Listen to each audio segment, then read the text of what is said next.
এ সপ্তাহে আমরা ধারাবাহিক আলোচনায় কোরআনের কারিমের যে আয়াত তেলাওয়াত করেছি সেই আয়াত হচ্ছে নামাজ সম্পর্কে। কারণ ইসলামের বুনিয়াদের দ্বিতীয়তম বুনিয়াদ হচ্ছে নামাজ। বুনিয়াল ইসলাম আলা খামসিন শাহাদাতু আল্লা ইলাহা ইল্লাল্লাহ ওয়া আন্না মুহাম্মাদার রাসূলুল্লাহ ওয়া ইকামিস সালাহ ওয়া ইতাইজ যাকাত ওয়াল হজ ওয়া সাওম রমাদান। এই পাঁচটা স্তম্ভ হচ্ছে ইসলামের। এই পাঁচটা স্তম্ভের ঈমান সম্পর্কে আমাদের আলোচনা হয়ে গেছে। তো এই পাঁচটা স্তম্ভের মধ্যে দ্বিতীয় স্তম্ভ যেটা, সেটার নাম হচ্ছে নামাজ। তো ঈমানের পরে সবচাইতে দাবিদার যে বিষয়টা সেটা হচ্ছে নামাজ।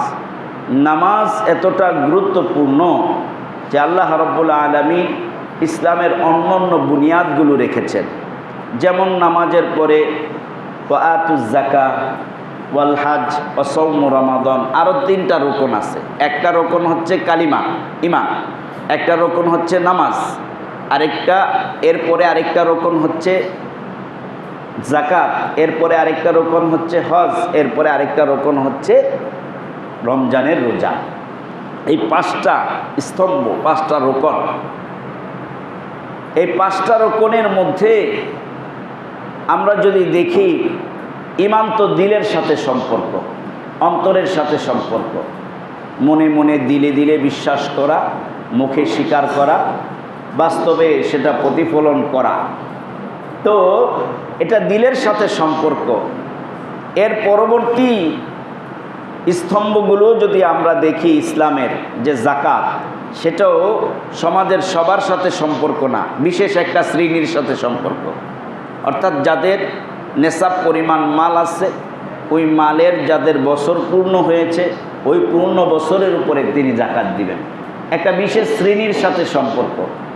আবার হজের বিষয় যদি দেখি, সেটাও সমাজের একটা বিশেষ শ্রেণীর সাথে, যারা কাবা পর্যন্ত সুস্থতার সাথে যেতে পারবে, আবার ফিরে আসতে পারবে, অতটুকু খরচ বহন করতে পারবে, তাদের জন্য হজ ফরজ, সবার জন্য না। তারপরে থাকলো রমজানের রোজা। রমজানের রোজা যদি দেখি, তাহলে এটাও প্রতিদিন আসে না, বছরে একবার আসে। বছরে একবার এক মাসের জন্য রমজানের রোজা আসে। কিন্তু এমন একটা কাজ মানব জীবনের জন্য আছে যেটা বছরের প্রত্যেকটা দিন 5 বার আসে, সেটার নাম হচ্ছে নামাজ।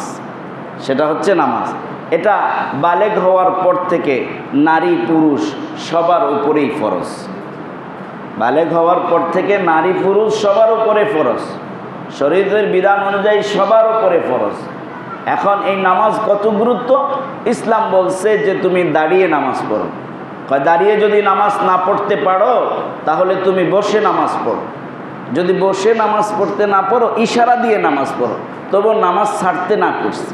তাহলে নামাজের গুরুত্বটা বুঝাইছে, নামাজের গুরুত্ব বুঝাইছে। কত গুরুত্ব, বলে যার নামাজ ঠিক তার দিন ঠিক, যার নামাজ ঠিক নাই তার দিন ঠিক নাই। কয় লোকটা খুব ভালো, নামাজ পড়ে না। এটা এই ভালোর কোনো দাম নাই। আল্লাহ রাসূল কি বলেন সেই হাদিসটা আমরা শুনি। আল্লাহ রাসূল সাল্লাল্লাহু আলাইহি ওয়াসাল্লাম বলেন, قال النبي صلى الله عليه وسلم الصلاة عماد الدين من أقامها فقد أقام الدين। আল্লাহ রাসূল সাল্লাল্লাহু আলাইহি ওয়াসাল্লাম বলেন যে নামাজ হচ্ছে দিনের খুঁটি। নামাজ হচ্ছে দিনের খুঁটি, একটা খুঁটি। ইমাদুদ্দিন, দিনের একটা স্তম্ভ। মান আকামাহা ফাকাদ আকামাদ্দিন, যে ব্যক্তি নামাজ কায়েম করলো, কেমন যেন সে দিন কায়েম করলো। ওমান হাদামাহা ফাকাদ হাদামাদ্দিন, আর যে ব্যক্তি নামাজকে ছেড়ে দিল, নামাজকে ধ্বংস করলো, সে কেমন জানি আল্লাহর দিনকেই ধ্বংস করে দিল। তো সুতরাং এই কথা থেকে বোঝা গেল, নামাজ ঠিক তো আমার দিন ঠিক, নামাজ ঠিক তো আমার দুনিয়া ঠিক, নামাজ ঠিক তো আমার চরিত্র ঠিক, নামাজ ঠিক তো আমার সব ঠিক। এই জন্য নামাজের প্রতি অত্যাধিক গুরুত্ব দিয়েছেন। নামাজের প্রতি আল্লাহ রাব্বুল আলামিন অত্যাধিক গুরুত্ব দিয়েছেন। হাদিস শরীফে আসছে, কোরআনে কারিমে আল্লাহ রাব্বুল আলামিন আয়াত নাজিল করে এই কথা বলেছেন, ওয়াসজুদ ওয়াকতারিব, যে তোমরা সেজদা করো আর আল্লাহর নৈকট্য অর্জন করো, মানে আল্লাহর নিকটবর্তী হয়ে যাও, মানে আল্লাহর কদমে সেজদা দাও আর আল্লাহর প্রিয় হয়ে যাও। তাহলে বোঝা গেল নামাজের মাধ্যমে আল্লাহর প্রিয় হওয়া যায়। এই জন্য প্রত্যেক বস্তুকে আল্লাহ রাব্বুল আলামিন তার হাইসিয়ত অনুযায়ী নামাজ দিয়েছে। প্রত্যেক বস্তুই তার হাইসিয়ত অনুযায়ী নামাজ আদায় করতেছে। নামাজের মধ্যে কিয়াম হয়, দাঁড়িয়ে থাকতে হয়।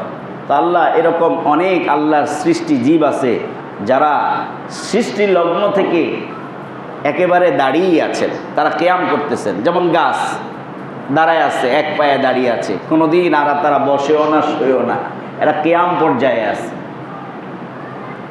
কোন কোন প্রাণী আল্লাহ রাব্বুল আলামিন রুকুর হালতে রেখেছেন, ওরা রুকু দিয়ে আছে, সারা জীবন রুকুর মধ্যেই আছে।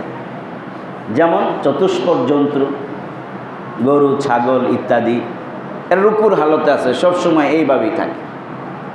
কোন কোন প্রাণীকে আল্লাহ সেজদার হালতে রেখেছে।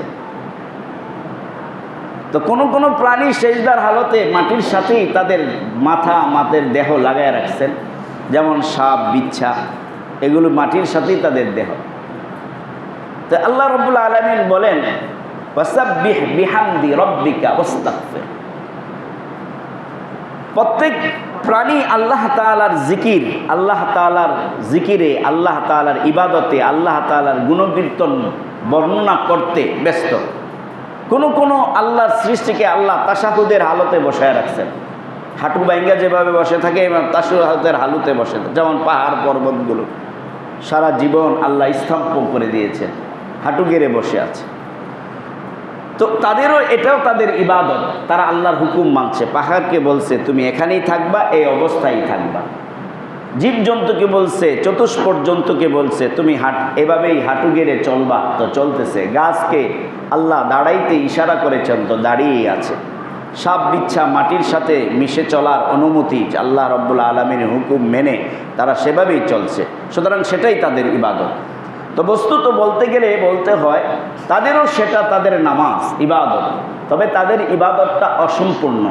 আল্লাহ রাব্বুল আলামিন উম্মতে মুহাম্মাদি মানব জাতিকে আল্লাহ রাব্বুল আলামিন পূর্ণাঙ্গ সম্পূর্ণ ইবাদত দিয়েছেন, তার নাম হচ্ছে নামাজ। যেই নামাজটা আল্লাহ রাব্বুল আলামিন উম্মতে মুহাম্মাদিকে আল্লাহ রাব্বুল আলামিন দিয়েছেন। অন্য অন্য সমস্ত আইন কানুন, যেমন জাকাতের আইন, হজের বিধান, রোজার বিধান বা অন্যান্য বিধান আল্লাহ রাব্বুল আলামিন আসমান থেকে জিবরাইল আলাইহিস সালাতু ওয়াস সালামের মাধ্যমে নবী মুহাম্মদুর রাসূলুল্লাহর কাছে পাঠাইছেন। জিবরাইল আলাইহিস সালাতু ওয়াস সালামের মাধ্যমে বার্তাবাহক হিসাবে আল্লাহ মুহাম্মদুর রাসূলুল্লাহর কাছে পাঠাইছেন ওহী দিয়ে। কিন্তু নামাজই হচ্ছে একমাত্র বিধান যেটা আল্লাহ রাব্বুল আলামিন কারো মাধ্যমে নবী মুহাম্মদুর রাসূলুল্লাহকে দেন নাই, বরং আল্লাহ নিজে নবী মুহাম্মদুর রাসূলুল্লাহ সাল্লাল্লাহু আলাইহি ওয়াসাল্লামকে নিজের কাছে ডেকে নিয়ে আরশে মহল্লায় একান্ত সাক্ষাতে আল্লাহ রাব্বুল আলামিন উম্মতে মুহাম্মাদির জন্য, নবী মুহাম্মদুর রাসূলুল্লাহর জন্য নামাজকে পুরস্কার দিয়েছেন। সুবহানাল্লাহ। বিশেষ জিনিস বিশেষ জনকে বিশেষভাবে কাছে ডেকে নিয়ে নিজ হাতে পুরস্কার, এটা হচ্ছে নামাজ, সেটাই হচ্ছে নামাজ। এই জন্য নামাজের গুরুত্ব অপরিসীম। আল্লাহ রাসূল সাল্লাল্লাহু আলাইহি ওয়াসাল্লাম বলেন যে কবরে যে আমরা চলে যাব, কবরের সর্বপ্রথম আখিরাতে জাহান্নামে যাওয়ার আগে যে বিচার কার্য সম্পাদিত হবে, মানুষের হিসাব নিকাশ হবে, তখন আল্লাহ রাব্বুল আলামিন সেখানে সর্বপ্রথম বান্দার নামাজের কথা জিজ্ঞাসা করেন। আউয়ালু মা, রাসূল বলেন আউয়ালু মা ইউহাসাবু বিহিল আবদু ইয়াউমাল কিয়ামাতিস সালাহ। কিয়ামতের দিন সর্বপ্রথম আল্লাহ রাব্বুল আলামিন বান্দাকে তার নামাজ সম্পর্কে জিজ্ঞাসা করবেন, নামাজ সম্পর্কে জিজ্ঞাসা করবেন। তো প্রথম প্রশ্নের অ্যান্সার যদি ভালো হয়, দ্বিতীয় প্রশ্নটা একটু গড়বড় হইলেও ঠেলা দিয়ে পাশ করায় দেওয়া যায়। কিন্তু প্রথম অ্যান্সারটাই যদি হয় একেবারে নিম্নমানের বা প্রথম অ্যান্সারেই যদি দিতে না পারে, তো অনেক সময় স্যাররা, অনেক সময় পরীক্ষক খাতা প্রশ্ন মেলা মারে, যা তোমার পরীক্ষা দেওয়া লাগবে না, প্রথম প্রশ্নটাই পারো না, সহজ প্রশ্নটাই পারো। তো কিয়ামতের দিন সর্বপ্রথম বান্দার নামাজের হিসাব হবে। এই জন্য আমাদেরকে নামাজের প্রতি যত্নবান হইতে হবে, নামাজের প্রতি আমাদের যত্নবান হইতে হবে। নামাজ পড়লে কি ফায়দা? আজ রিজিকের জন্য, রিজিকের সন্ধানে মানুষ দিক বিদিক হয়ে ঘুরতেছে, অথচ আল্লাহ রব্বুল আলামিন এই নামাজের মধ্যে বান্দার রিজিক রাখছেন। সমস্ত মানুষের জন্য, সমস্ত নবীদের জন্য নামাজ ছিল, প্রত্যেক নবীরাই নামাজ পড়েছে। পূর্ণাঙ্গ নামাজ হিসাবে দিনে 5 ওয়াক্ত নামাজ উম্মতে মুহাম্মাদিকে আল্লাহ রব্বুল আলামিন দান করেছে। তো নামাজ পড়লে কি ফায়দা? রাসূলুল্লাহ সাল্লাল্লাহু আলাইহি ওয়াসাল্লাম দীর্ঘ হাদিসে সুবিস্তারিতভাবে নামাজের ফায়দা বলেছে। আল্লাহ রাসূল সাল্লাল্লাহু আলাইহি ওয়াসাল্লাম বলেন, মান হাফাযা আলাস সালাতি আকরামাহুল্লাহু তাআলা, যে আল্লাহ রব্বুল আলামিন যারা নামাজ পড়বে আল্লাহ রব্বুল আলামিন তাদেরকে 5টা পুরস্কার দিলেন। 5টা পুরস্কার, এই 5টা পুরস্কারের মধ্যে তার দুনিয়ার সমস্ত জরুরত প্রয়োজন মিটে যাবে, সব চলে আসছে এই 5টা পুরস্কারের মধ্যে। তো যারা নামাজ আদায় করবে আল্লাহ রব্বুল আলামিন তাদেরকে 5টা পুরস্কার দিবেন। বলা হলো, মান হাফাযা আলাস সালাতি আকরামাহুল্লাহু তাআলা বিখামসি খিসালিন ইয়ারফাউ আনহু, যে আল্লাহ রব্বুল আলামিন যারা নামাজ পড়বে তাদেরকে 5টি পুরস্কার দান করবে। এর 1 নম্বর পুরস্কার আল্লাহ দিবেন যে রুজি রোজগারে আল্লাহ রব্বুল আলামিন বরকত দান করবেন, রুজি রোজগারের মধ্যে বরকত দান করবেন, রিজিকের মধ্যে বরকত দান করবেন। অনেক সময় কাজের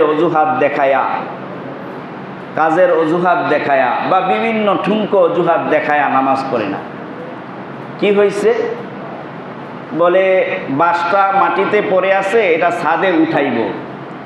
তো নামাজের সময় হয়েছে, নামাজ বাদ দিয়া বাঁশ উঠাইতে আছে, অথচ এই বাঁশটা নামাজের পরে উঠাইতে পারত।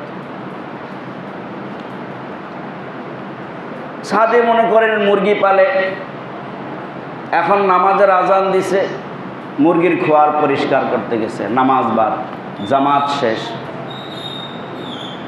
গুরুত্ব কম, বিবেচনায় নামাজকে আগে রাখা দরকার ছিল। পরবর্তীতে আমার বিভিন্ন কাজটা পরেও করা যাইতো।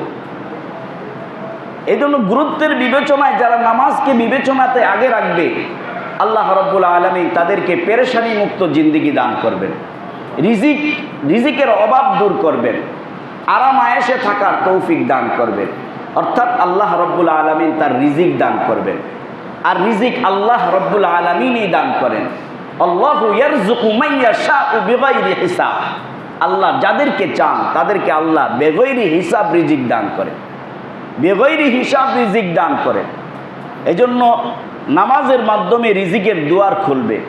রিজিক আল্লাহ রাব্বুল আলামিন গভীর অন্ধকার পাথরের মধ্যেও ছোট্ট কীট পতঙ্গেরকেও আল্লাহ রাব্বুল আলামিন রিজিক পৌঁছাচ্ছেন। মুসা আলাইহিস সালাতু ওয়াস সালামের এই ঘটনা বর্ণিত হয়েছে। আল্লাহর নবী মুসা আলাইহিস সালাতু ওয়াস সালাম এক পথ দিয়ে যাচ্ছিলেন, অর্থাৎ মাদিয়ান থেকে নিজ দেশ মিশরে ফিরছিলেন। ফিরার এক মুহূর্তে যখন আল্লাহ রাব্বুল আলামিন মুসাকে ওহী নাজিল করবেন, মুসার ওপরে মুসাকে নবুয়ত দিবেন, নবী মুসা আলাইহিস সালাতু ওয়াস সালামকে, তখন মুসা আলাইহিস সালাতু ওয়াস সালাম স্ত্রী নিয়ে মিশরে আসতেছিলেন। তো শীতের রাত্র ছিল, তো শীতের জন্য একটু আগুনের উপশম নেওয়ার জন্য দূরে এক জায়গায় আগুনের ফুলকি দেখতে পেলেন। তো মুসা স্ত্রীকে বললেন, তুমি এখানেই থাকো, আমি দেখি ওখান থেকে কোনো আগুন নিয়ে আসা যায় কিনা বা কোনো পথিককে পাওয়া যায় কিনা, ওদিক দিয়ে আমি মিশরের রাস্তা ধরব। মরুভূমির অন্ধকার রাতে রাস্তা দেখা যাচ্ছিল না। তো সেদিকেই যাওয়ার পরে আল্লাহ রাব্বুল আলামিন মুসাকে বললেন, তুমি যে পাহাড়ে অবস্থান করছো সেই পাহাড়ের নাম হচ্ছে তুর পাহাড়, এটা পবিত্র স্থান। আল্লাহ রাব্বুল আলামিন তোমাকে নবীর জন্য নির্বাচন করেছেন। সেখানে মুসা আলাইহিস সালাতু ওয়াস সালাম একটা বিশাল পাথর দেখতে পেলেন। তো আল্লাহ রাব্বুল আলামিন মুসাকে বললেন, মুসা, তোমার হাতে যে লাঠিটা আছে সেই লাঠি দিয়ে তুমি পাথরটাকে আঘাত করো। তো মুসা আলাইহিস সালাতু ওয়াস সালাম লাঠি দিয়ে পাথরটা আঘাত করলেন। তো পাথরটা ফেটে তার ভিতর থেকে আরেকটা পাথর বেরিয়ে আসলো। তো আল্লাহ বললেন, এটাকেও আঘাত করো। তো মুসা আলাইহিস সালাতু ওয়াস সালাম সেই পাথরকেও আঘাত করলেন। তো সেই পাথর থেকে আবার আরেকটা ছোট্ট পাথর বেরিয়ে আসছে। তা আল্লাহর হুকুমে আবার মুসা বললেন, তাকেও আঘাত করো। তো মুসা আলাইহিস সালাতু ওয়াস সালাম সেই লাঠি দিয়ে সেই পাথরটাকে আবার আঘাত করলে পাথরটা ভেঙে চুরমার হয়ে গিয়ে সেখান থেকে একটা ছোট্ট পোকা বের হয়েছে। সেই পোকার মুখে আর একটা পাথর। তা আল্লাহ বললেন, পোকার মুখের পাথরটা সরাইয়া দাও। মুসা আলাইহিস সালাতু ওয়াস সালাম পোকার মুখের পাথরটা সরাইয়া দিলে আল্লাহ রাব্বুল আলামিন ওই ছোট্ট পোকার কীট পতঙ্গের ছোট্ট পোকাটার জবান আল্লাহ খুলে দিয়েছেন। খোলার পরে পাথর বলতেছেন যে সেই মহান সত্তার পবিত্রতা বর্ণনা করছি যেই মহান সত্তা আমাকে অনন্ত অবধিকাল পর্যন্ত এই পাথরের মধ্যে রেখে আমার রিজিক পৌঁছাচ্ছেন, সেই মহান রবের শুকরিয়া আদায় করতেছি। সুবহানাল্লাহ।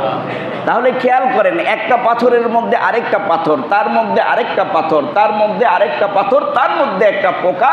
সেই পোকাকে আল্লাহ রাব্বুল আলামিন রিজিক পৌঁছাচ্ছেন আর খাওয়াচ্ছেন, আর সে সেখানে বসে বসে রিজিক খেয়ে তার জীবন ধারণ করতেছেন। তা আপনি আশরাফুল মাখলুকাত, আল্লাহ আমাদেরকে অতি আদর করে সৃষ্টি করেছেন, মায়া করে কোরআনে ডাক দিয়েছেন, বান্দা বলে ডাক দিয়েছেন। আল্লাহ এই ডাকের পরে আমরা আল্লাহর প্রিয় বান্দা হওয়ার জন্য আল্লাহ নামাজের দিকে ছুটে আসতে বলছেন। তা আমি আর আপনি যদি আল্লাহর যে মহান হুকুম নামাজকে যদি ঠিকমতো আদায় করি, তাহলে অবশ্যই অবশ্যই আল্লাহ রাব্বুল আলামিন আমার আর আপনার রিজিকের ব্যবস্থা করবেন। এর জন্য আমাকে অত পেরেশানি হতে হবে না যতটা পেরেশানি আমরা নামাজকে বাদ দিয়ে রিজিকের সন্ধানে করছি। সুতরাং নামাজ যদি আমি ঠিকমতো আদায় করি, তাহলে আল্লাহ রাব্বুল আলামিন অবশ্যই আমার রিজিকের ব্যবস্থা করে দেবেন, রিজিকে বরকত দান করবেন। রিজিকে বরকত দুই ধরনের, একটা হচ্ছে রিজিক নাই, রিজিক দিবেন। আরেকটা আছে টাকা পয়সা অনেক আছে কিন্তু খেতে পারে না, এটাও কিন্তু রিজিকে বরকত শেষ। অনেক টাকা আছে কিন্তু যাও ছাড়া কিছু তার পেটে সহ্য হয় না, এটাও কিন্তু রিজিক সংকীর্ণ হয়ে গেছে। কারণ টাকা আছে কিন্তু ভালো জিনিস সে খাইতে পারে না, 3 বেলা যাও খায়, আল্লাহ চাইলে যাও খায়, এর বাকিটা যদি অন্যটা খায় তাইলে তার অবস্থা খারাপ। বোঝা গেল টাকা আছে কিন্তু রিজিক সংকীর্ণ। এই জন্য আছে, খাবে, এই যে পরিপূর্ণ খাবে, পরিপূর্ণ রিজিকের সন্ধান পাবে, এটার নামও রিজিকে বরকত, এটার নামও রিজিকে বরকত। এই জন্য আল্লাহ রাব্বুল আলামিন নামাজ পড়লে রিজিকে বরকত দান করবেন। 2 নম্বরে আল্লাহ রাব্বুল আলামিন যে পুরস্কার দিবেন, সেই পুরস্কার দিবেন হলো আল্লাহ রাব্বুল আলামিন বলেন ওয়া আযাবাল কবরি, যে আল্লাহ রাব্বুল আলামিন নবী মুহাম্মদুর রাসূলুল্লাহর মাধ্যমে জানাইছেন যে আল্লাহ রাব্বুল আলামিন কেউ যদি নামাজ পড়ে তাহলে আল্লাহ রাব্বুল আলামিন তার কবরের আযাব দূর করে দিবেন, কবরের আযাব দূর করে দিবেন, তার থেকে উঠায় নেবেন। 3 নম্বর পুরস্কার, সংক্ষিপ্ত বলি, 3 নম্বর পুরস্কার, কেউ নামাজ ঠিকমতো আদায় করলে আল্লাহ রাব্বুল আলামিন তার ডান হাতে আমলনামা দান করবে, ডান হাতে আমলনামা দান করবে। কিয়ামতের ময়দানে যাদের আমলনামা ডান হাতে হবে তারা সফল কাম, আর যাদের আমলনামা বাম হাতে হবে তাদের পেরেশানির শেষ নাই। তারাই হবে জাহান্নামের ওই দল, যেই দলটাকে ফেরেশতারা জাহান্নামের দিকে মানে গরু ছাগল হাঁকায় যেভাবে নিয়ে যায়, তো জাহান্নামী সেই দলকেও হাঁকায় নিয়ে যাবে। এজন্য যে ডান হাতে আমলনামা যাতে আমরা পাই, নবী মুহাম্মদুর রাসূলুল্লাহ এই দোয়া আমাদেরকে শিখাইছেন। দোয়াতে এই কথা আল্লাহর কাছে বলতে বলছেন, আয় আল্লাহ, আপনি আমাদেরকে আমাদের ডান হাতে আমলনামা দান করিয়েন, এই দোয়া শিখাইছেন। সুতরাং নামাজ যদি ঠিক হয় তাহলে আল্লাহ রাব্বুল আলামিন 3 নম্বর পুরস্কার দান করবেন, ডান হাতে আমলনামা দান করবেন। 4 নম্বর পুরস্কার, আল্লাহ রাব্বুল আলামিন কারো নামাজ যদি নিয়মিত হয়, নামাজ যদি নিয়মতান্ত্রিক হয়, তা আল্লাহ রাব্বুল আলামিন তাদেরকে পুলসিরাতের গতিতে, পুলসিরাত আল্লাহ রাব্বুল আলামিন যেই পুল থাকবে জাহান্নামের উপরে, যেটা পুলসিরাত, এই পুলসিরাত আল্লাহ রাব্বুল আলামিন নামাজের মাধ্যমে পার করে দিবেন। সুবহানাল্লাহ। 5 নম্বর পুরস্কার হলো আল্লাহ রাব্বুল আলামিন কিয়ামতের ময়দানে যারা নামাজ পড়বে, এই নামাজের বিনিময়ে আল্লাহ রাব্বুল আলামিন বান্দাকে সর্বোপরি বিনা হিসাবে জান্নাত দান করবেন। সুবহানাল্লাহ। এই জন্য নামাজ আমাদের জীবনে অত্যন্ত গুরুত্বপূর্ণ একটা ইবাদত। যে ইবাদত আমাদের সকলকেই করা উচিত। আমরা আমাদের সন্তানদেরকে, আমরা আমাদের স্ত্রীদেরকে, আমরা আমাদের অধীনস্থ লোকদেরকে নামাজের জন্য আদেশ করব। তাদেরকে নামাজ পড়ার সুযোগ করে দিব, নামাজ পড়ার জন্য তাদেরকে আমরা দাওয়াত দিব। নিজেরা তো নামাজের কাতারে শরিক থাকবই, বরং আমাদের যারা আছে সন্তানাদি তারাও যাতে নামাজ পড়ে এই ব্যাপারে আমরা খোঁজখবর নিব এবং তাদেরকে সাথে নিয়ে মসজিদে নামাজের কাতারে সামিল হব। তাহলেই হবে আমাদের আগামী প্রজন্ম নামাজের প্রতি যত্নবান হবে। এজন্য রাসূল বলছেন 7 বছর বয়স হলেই তুমি তোমার সন্তানকে নামাজের আদেশ করতে থাকো। 7 বছর বয়স হলেই নামাজের আদেশ করো। 10 বছর বয়স হয়ে গেলে নামাজ না পড়লে তাকে ধমক দাও, প্রয়োজনে তাকে শাসন করো, কিন্তু তবু তাকে নামাজের কাতারে আনো। আজকে যেমন সন্তানকে অন্যজন ধমক দিলে আমার কষ্ট লাগে, কেউ থাপ্পড় দিলে তার সাথে জীবনের সব সম্পর্ক ত্যাগ করার জন্য আমরা প্রস্তুত হয়ে যাই। কিয়ামতের ময়দানে আমার সামনে যদি আল্লাহ রাব্বুল আলামিন আমার সন্তানকে জাহান্নামে ফালায়, এটা আমরা সহ্য করতে পারবো না। তবে তখন আমি যদি আজকের দিনে আমি আমার সন্তানকে নামাজ শিখাই, আমল শিখাই, ইসলাম শিখাই, তাহলে সে নামাজ পড়লে আল্লাহ রাব্বুল আলামিন হয়তো কিয়ামতের ময়দানে তাকে সেই জাহান্নামের আযাব থেকে আল্লাহ হেফাজত করবেন। তার বিনিময়ে আল্লাহ রাব্বুল আলামিন আমাদেরকেও জান্নাত দান করবেন। এজন্য আমরা আমাদের সন্তানদেরকে, আমাদের স্ত্রীদেরকে, আমাদের অধীনস্থ সমস্ত লোকদেরকে আমরা নামাজের প্রতি তালকিন দিব, সুযোগ করে দিব।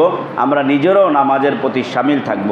নামাজ থেকে পিছিয়ে থাকা হচ্ছে, নামাজ থেকে পিছিয়ে থাকা, গাফলতি থাকা, এটা আল্লাহ রাব্বুল আলামিন অনেক বড় মুনাফিকির কারণ বলেছেন। সুতরাং এর থেকে আমরা বিরত থাকব। যারা নামাজ পড়ে না তাদের উচিত নামাজের প্রতি যত্নবান হওয়া। কোনো পীর, কোনো